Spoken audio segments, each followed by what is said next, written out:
What's up, y'all? It's your boy Warren G. Back again with another little vloggity vlog.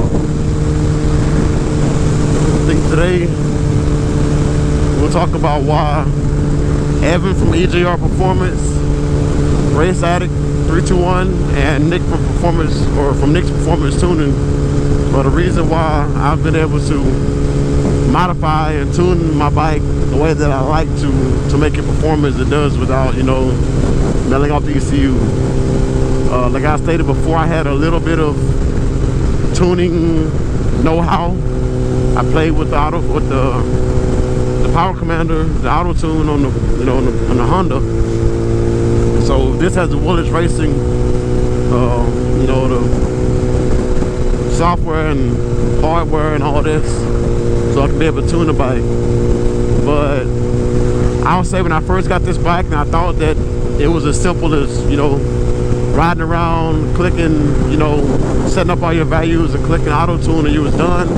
Way wrong. You will never get the bike tuned like that, ever. I ended up hitting up Nick one day and I kind of told him, you know, what I was doing, and I was told him the results I was getting. My logs were not matching my targeted AFRs. So Nick explained to me how to properly log, and there's not a day difference. My logs went from being, you know, I can set a target, ride around and hit auto tune, and, you know, numbers varying as much as, you know, 8/10 of a, let's just say if I was shooting for a 12.7 AFR, you know, I might be anywhere from down from, you know, 12.0 all the way to 13.1 by just running around and riding around and clicking auto tune. And even afterwards, any questions I had, Nick would answer them.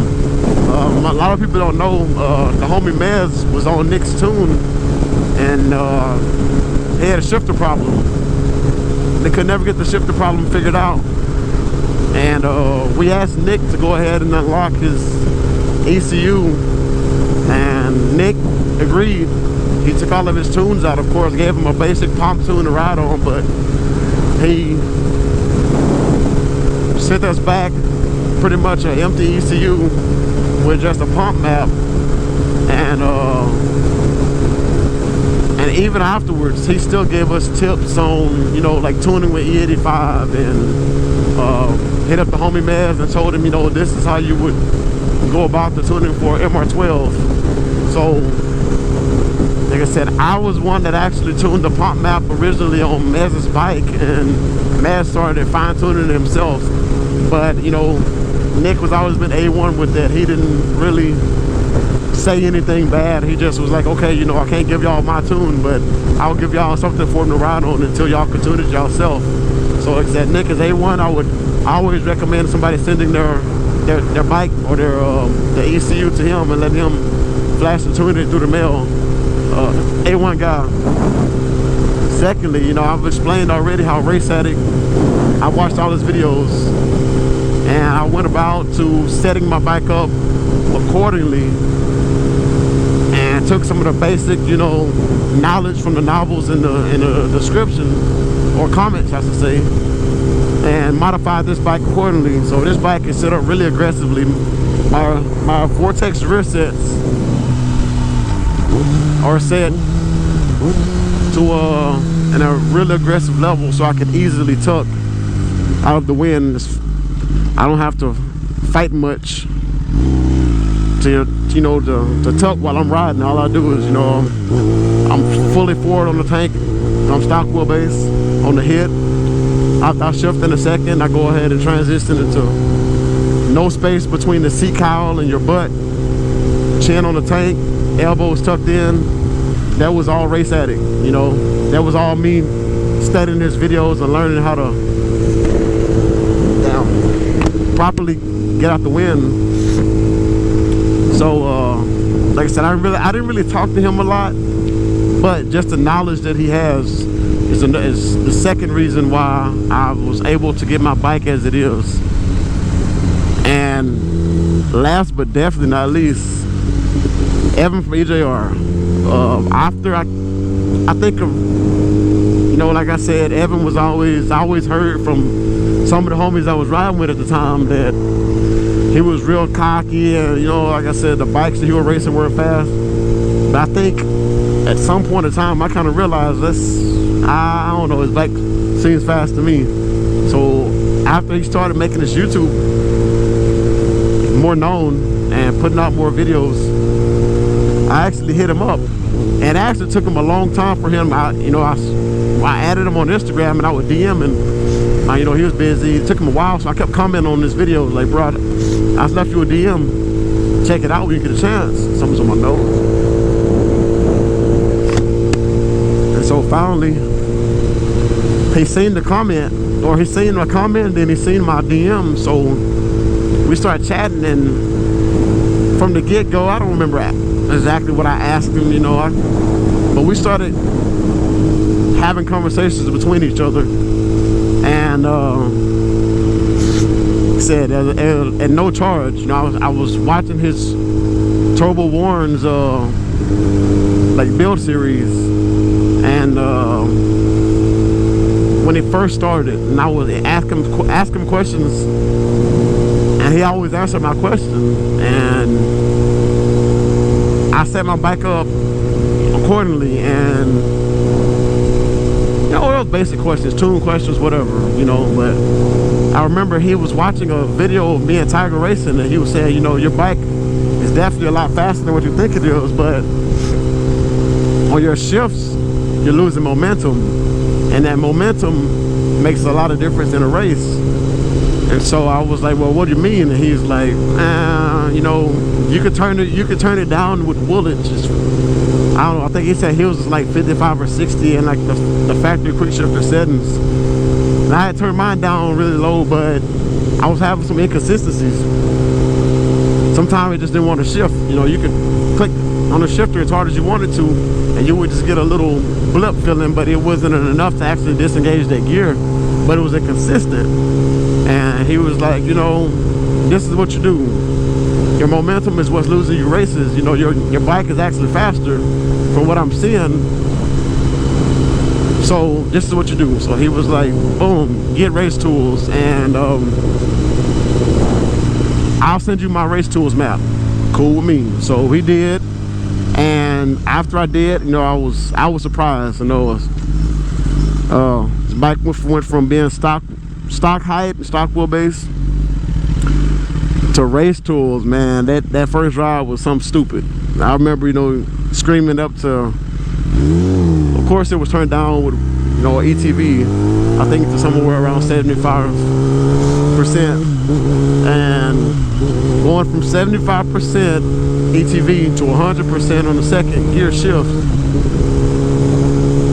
I was gonna loop the damn bike. Shit, I wasn't ready for that. I went out and boom, hit my little test pipe, pinned it, boom. Scared the shit out of me, I ain't gonna lie. So I was like, alright, you know, that was abrupt. So I'm riding around trying to get used to the shifter settings, and I remember I was trying to do a pull, and here I am, you know, I'm on my test strip in Mexico, and I'm in the fast lane, and there's a car coming up on me in the middle lane. And I remember it was windy that night, and I clicked in the second gear full pin, you know, pretty much right beside that car, and that shit popped me up on the down wheelie, and the wind blew, and I fucking drifted over almost into the car. I went home and I hit him up, and I told him, I was like, bruh, you didn't tell me that shit was gonna be that bad. He was like, yeah, it's pretty nasty now. And that's why I ended up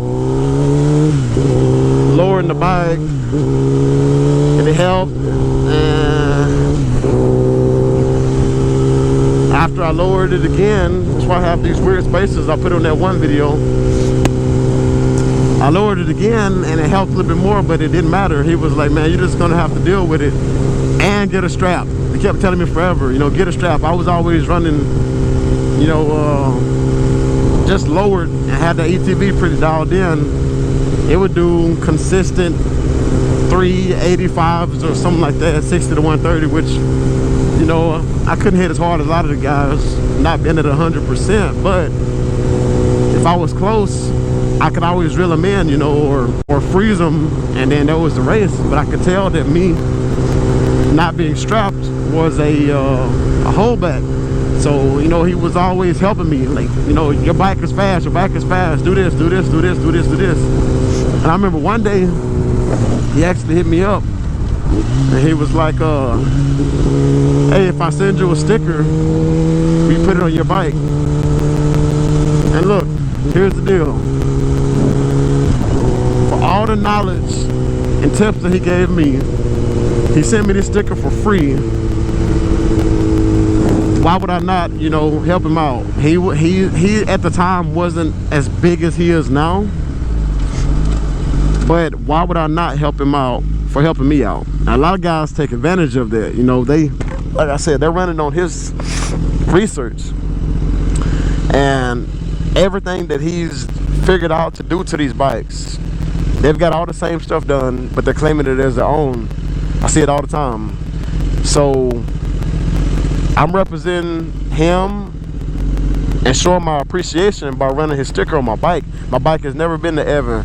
My bike has never been tuned by Evan. I've did all the work to my bike.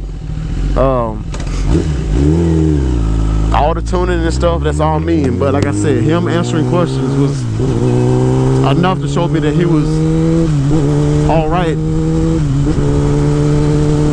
And so I showed my appreciation. Come on, you better stop. Oh shit. So my appreciation for that. So that's why I have a ejr performance sticker. But between those three guys, learning how to properly log, learning how to properly get out the wind and modding it correctly, and figuring out the shortcomings of the ZX10, that's the reason why this bike is as fast as what it is. And it can still be faster. I'm hard-headed. I still got both front rotors. I still have the screen in my in the ram air. I still have it in. I still have my rear rotor. I just have a Superbikes Unlimited rear. I'm still stock wheelbase. I mean, there's a lot. I'm still 525 chain. There's a lot I could do to shave off weight and everything, but in the end, I'm happy. You know, I don't. This racing is just for fun. I'm not trying to be the fastest guy out there.